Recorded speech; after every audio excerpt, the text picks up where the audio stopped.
केवल 2 जजों ने मेरे साथ गलत किया था। आज सुप्रीम कोर्ट ने मेरे साथ बहुत अच्छा किया। एक अपना पति खोए बैठी है वो इंसान, उसके बच्चों को हिसाब मिलना चाहिए, सीधा फांसी होना चाहिए। मेरे जितने पति हत्यारे हैं सबको फांसी होना चाहिए। सारे बाहर घूम ही रहे हैं। आज का दिन बहुत बड़ा दिन है।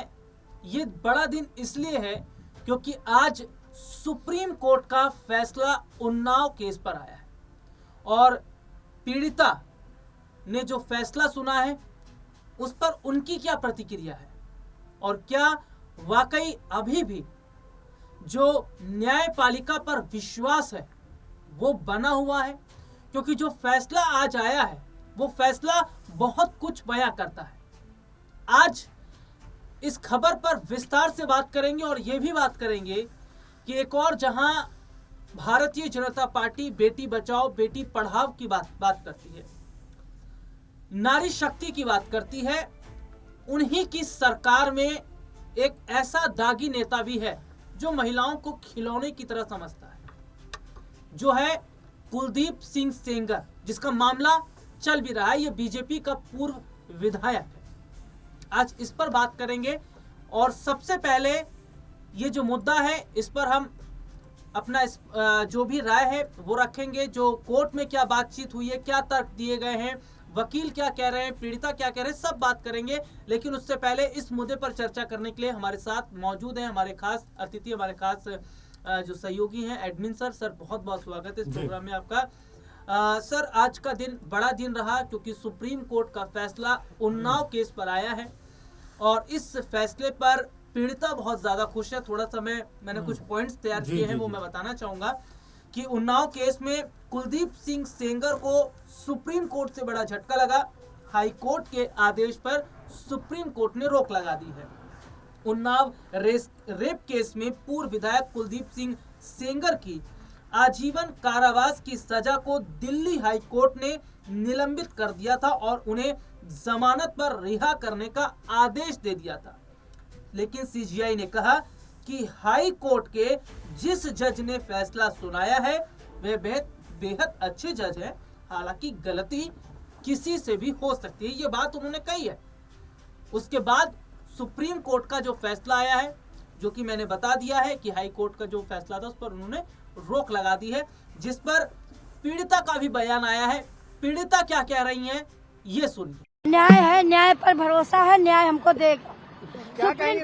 सुप्रीम कोर्ट ने जो स्टे लगाया हाई कोर्ट पे, आप खुश हैं? हम खुश हैं सुप्रीम कोर्ट पर, धन्यवाद। केवल 2 जजों ने मेरे साथ गलत किया था। आज सुप्रीम कोर्ट ने मेरे साथ बहुत अच्छा किया। एक अपना पति खोए बैठी है वो इंसान, उसके बच्चों को हिसाब मिलना चाहिए। लगता है कि आजीवन कारावास बरकरार रहेगा अब जब सुप्रीम कोर्ट ने स्टे दिया है, आगे जब सुनवाई होगी? नहीं, सीधा फांसी होना चाहिए। मेरे जितने पति हत्यारे हैं सबको फांसी होना चाहिए। सारे बाहर घूम ही रहे हैं। आगे कहाँ जाएंगी? अभी क्या आपका आगे कदम रहेगा? आगे कहूँ नहीं जाएंगे, बस वही निजामुद्दीन में रहेंगे। सुप्रीम कोर्ट ने जब हमको भरोसा है तो सुप्रीम कोर्ट पर भरोसा है, हमको न्याय मिलेगा। सुप्रीम कोर्ट का हम धन्यवाद कर रहे हैं। ये बताइए कि अब आगे क्या कदम? फांसी होना चाहिए दोषियों को।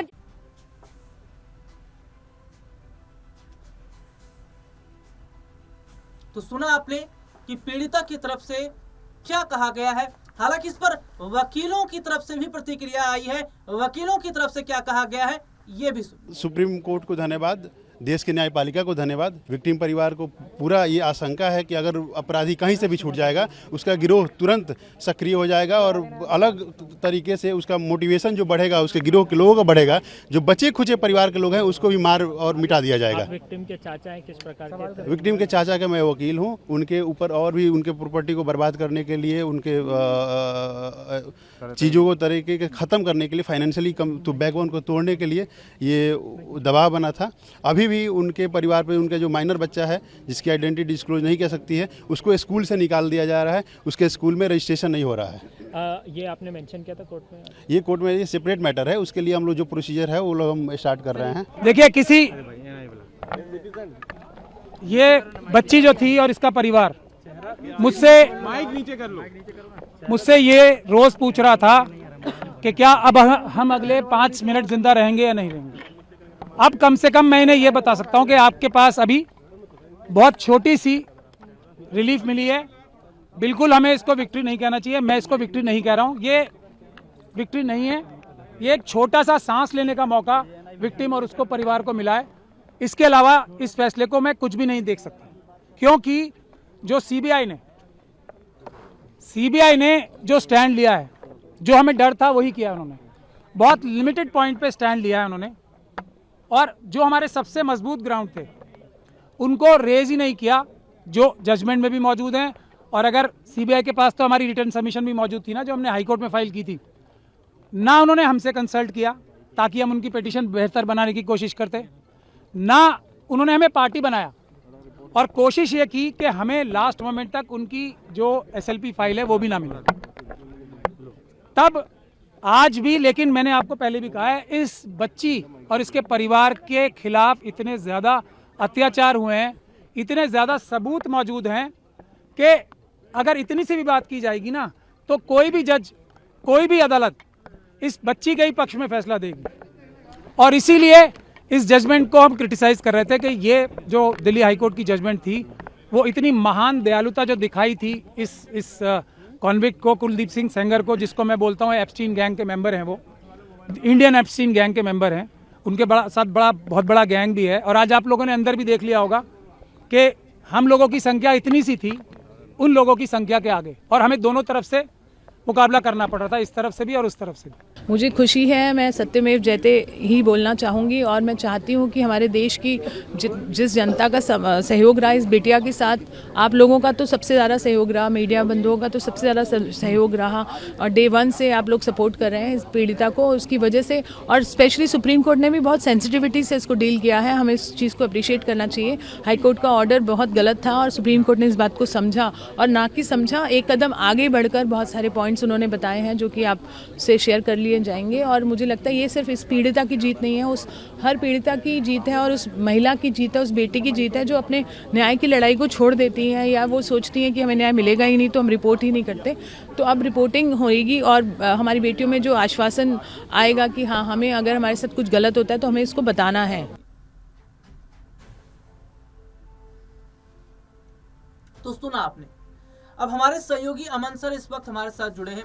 सर, कैसे देख रहे हैं आप सुप्रीम कोर्ट के इस फैसले को? ये बहुत पुराना मामला है, और जो पीड़िता है वो तो ये तक कह रही थी कि अगर उसे न्याय नहीं मिलेगा तो वो आत्महत्या तक कर लेगी, लेकिन सुप्रीम कोर्ट का फैसला आने के बाद लग रहा है आपको कि आज भी न्यायपालिका पर जो विश्वास जताया जाता है वो बना हुआ है? देखिए, बिल्कुल, एक तो मामला बड़ा अपने आप में बहुत सेंसिटिव है, बहुत गंभीर और बहुत ऐसा मामला है जिसको लेकर एक अलग तरह का इमोशन देखा जाए पूरे देश के अंदर उमड़ता हुआ दिखाई पड़ा था। उन्नाव का ये मामला है जहाँ से विधायक रहे सेंगर के ऊपर इस तरह के आरोप लगे कि उन्होंने जो दुष्कर्म किया है और इस तरह से उनको फिर जेल की सलाखों के पीछे जाना पड़ा। हालांकि उसको लेकर भी बात होती है कि भाई उनको आखिर VIP ट्रीटमेंट क्यों मिल रहा था जब उनके ऊपर पोस्को एक्ट के तहत इस तरह का मामला दर्ज हुआ था। अब जबकि ये मामला लगभग 7-8 साल पुराना हो गया, और अब यहाँ दिल्ली हाई कोर्ट ने जिस तरह का फैसला किया और जिस तरह से उनको राहत देने का जो मामला सामने आया, उसके बाद तमाम जो सामाजिक कह सकते हैं संगठन है, तमाम जो NGOs हैं, तमाम जो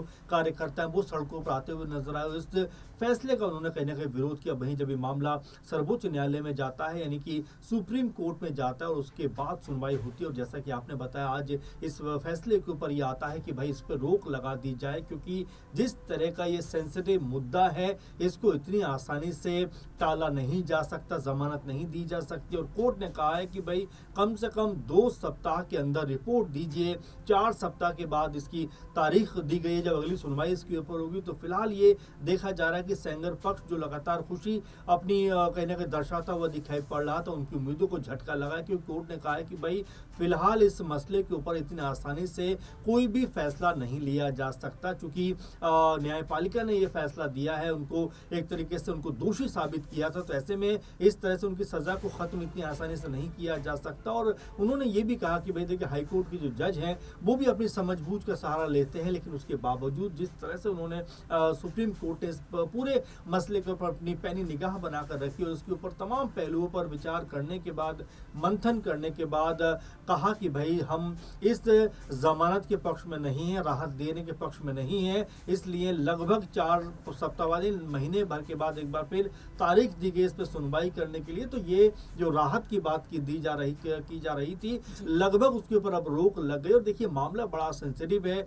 इसके ऊपर कोई भी बात कहना बहुत जल्दबाजी हो जाए, क्योंकि आप देखेंगे मीडिया में, खासकर सोशल मीडिया में अलग तरह का एक इसको लेकर नैरेटिव चल रहा है, एक अलग तरह का इसको लेकर मुहिम चल रही है। एक पक्ष ऐसा भी है जो कह रहा है कि भाई कुलदीप सेंगर जो है वो निर्दोष है, लेकिन एक पक्ष ये कह रहा है कि भाई जिस तरह के संगीन आरोप उनके ऊपर लगे और जिस तरह के आरोप ना सिर्फ लगे बल्कि कहीं ना कहीं निचली अदालत में वो साबित होते हुए भी नजर आए, तो ऐसे में इतनी आसानी से उनको राहत नहीं मिलनी चाहिए। और इन सब के बीच जो सुप्रीम कोर्ट का फैसला आया है उसमें जिस तरह की टिप्पणी की गई है वो अपने आप में बताने के लिए यहाँ पर ये बात जरूरी हो जाती है कि देखिए आपने जो शुरू में कहा राहुल जी कि कोर्ट के ऊपर लोगों का बिलीव बहुत ज्यादा है, मजबूत है, और देखिए होना भी चाहिए, क्योंकि आदमी जब सब तरफ से लाचार, मजबूर, हताश, परेशान हो जाता है उसको अंतिम दरवाजा न्यायपालिका का ही नजर आता है। ऐसे में सुप्रीम कोर्ट ने जो बात कही है अब उसको लेकर आने वाले दिनों में क्या कुछ होता हुआ दिखाई पड़ेगा वो देखने वाली बात होगी। साथ में कुलदीप सिंह सेंगर जिस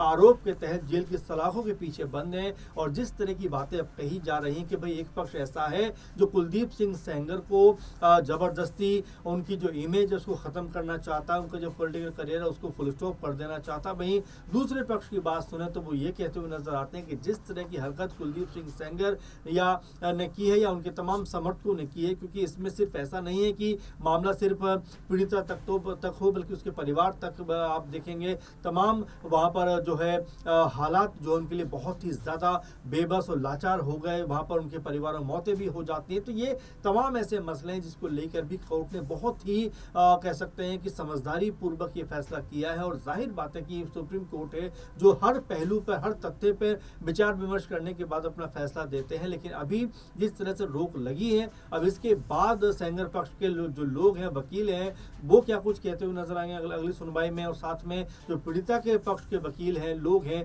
वो क्या कुछ कहते हुए नजर आएंगे, इसके ऊपर निगाहें बनी हुई। लेकिन इस मामले ने कहीं ना कहीं एक बार फिर पूरे देश के अंदर राहुल जी अगर देखें तो एक अलग तरह की मुहिम जरूर छेड़ दी है जी। और देखिए सर ने इस पूरे मुद्दे पर अपनी बात रखी है, लेकिन सुनवाई के दौरान क्या तर्क दिए गए हैं ये मैं बता रहा हूं, जरा ध्यान से सुनिएगा कि सीबीआई की ओर से पेश हुए सॉलिसिटर जनरल तुषार मेहता ने कहा कि बच्ची के साथ जो घटना हुई वो भयावह घटना थी। उस समय उसकी उम्र केवल 16 साल की थी, 16 साल की भी नहीं थी। आईपीसी की धारा 376 और पॉक्सो एक्ट की धारा 5(6) के तहत आरोप तय किए गए थे। सुनवाई के दौरान सॉलिसिटर जनरल तुषार मेहता ने कहा कि अगर कोई कांस्टेबल ड्यूटी पर है और वो ऐसा करता है तो वह दोषी साबित होगा। कोई आर्मी ऑफिसर ऐसा काम करता है तो वो भी एग्रीवेटेड सेक्सुअल असॉल्ट का दोषी होगा। इस पर सीजीआई सूर्यकांत ने कहा कि आपके कहने का मतलब है कि अगर कोई बड़े पद पर है और कोई मदद के लिए आता है और उसके साथ गलत होता है तो उसे एग्रीवेटेड एक्ट माना जाए। तर्कों को सुनने के बाद सीजीआई सूर्यकांत ने कहा कि हम आदेश पर रोक लगाने के पक्ष में हैं। आमतौर पर अगर व्यक्ति जेल से बाहर चला गया होता तो शायद उसकी स्वतंत्रता का ध्यान रखा जाता, लेकिन यहाँ स्थिति खास है क्योंकि वह एक अन्य मामले में जेल में है। तो इस सुनवाई के दौरान ये तर्क दिए गए थे जो कि हमने अपने दर्शकों को बताए हैं, और अब हम ये भी बताते हैं कि ये आखिरकार पूरा मामला है क्या।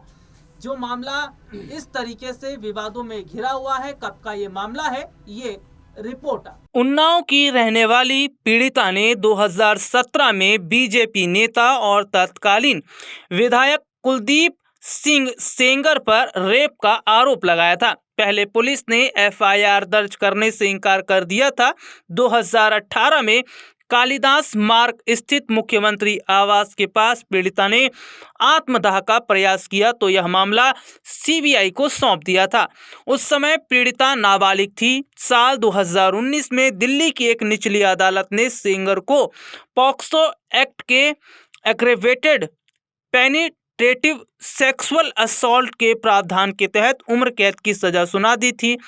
सेंगर के वकीलों का कहना था कि ट्रायल कोर्ट ने विधायक को लोक सेवक मानने से गलती की है, क्योंकि विधायक को लोक सेवक नहीं माना जा सकता।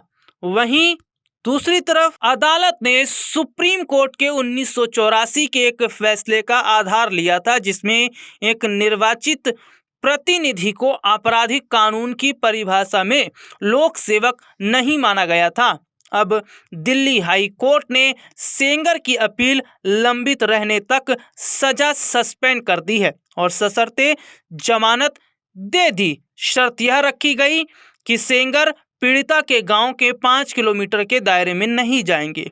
वह किसी पर दबाव बनाने की कोशिश नहीं करेंगे। पीड़िता के पिता की हिरासत में मौत मामले में सेंगर को 10 साल की सजा सुनाई गई थी। इसके चलते वह अब भी जेल में है और जैसा कि सुप्रीम कोर्ट का ये फैसला आया, जिसके बाद में पीड़िता को बड़ी राहत यहाँ मिली है। ये रिपोर्ट आपने देखी जिसमें विस्तार से हमने अपने दर्शकों को दिखाया। तो आज इस मुद्दे पर हमने चर्चा की और जो भी कोर्ट का फैसला आया और जो पीड़िता का बयान था वो सब हमने अपने दर्शकों को सुनवाया। इस मुद्दे पर हमारे साथ चर्चा के लिए मौजूद थे हमारे खास सहयोगी अमन सर। तो सर का बहुत बहुत धन्यवाद सर, आपका आपने अपना वक्त निकाला और इस मुद्दे पर जो है अपनी बात रखी। तो फिलहाल आज के इस प्रोग्राम में इतना ही, फिर आपसे दोबारा मुलाकात होगी, तब तक के लिए इजाजत दीजिए, नमस्कार।